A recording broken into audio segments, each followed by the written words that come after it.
नमस्ते प्रणाम। हम खेसारी लाल यादव और हम आ रहल बनी अपना बड़का भैया पवन सिंह जी के समर्थन में 28 तारीख के 28 मई 2024 के काराकाट लोकसभा क्षेत्र में तो जेंगर वो लोग इन प्यार दे के अपना पवन के इतना बड़ा कहनी वही का प्यार और आशीर्वाद दे के इतना बड़ा कर दिया और इतना बहुमत से जिताई, भारी मत से जिताई कि सिर्फ इंडिया ही ना बल्कि विदेश में भी काराकाट के चर्चा होके।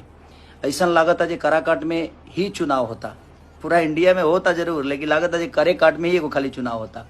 तो हम आ रहल बनी विक्रमगंज, नोखा, ओबरा, गोह और बारूड़, तो ये 5 जगह पर हम आ रहल बनी अपने भैया के साथे उनका समर्थन में। उनकर चुनाव चिन्ह बा कैची छाप, जे विकास नहीं के लिए ओकरा के काट के हटावे खातिर कैची छाप मिलल बा उनका तो वो लोग आई और हमरो सबसे मिले आवतनी हम और हमारे बड़े भाई पवन सिंह जी।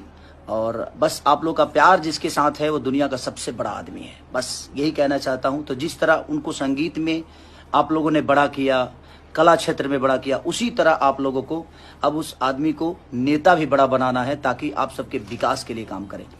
तो लव यू। हम मिल रहे हैं 28 तारीख को आप सबसे काराकाट लोकसभा क्षेत्र में और विक्रमगंज से स्टार्ट करेंगे हम। तो love you all, thank you.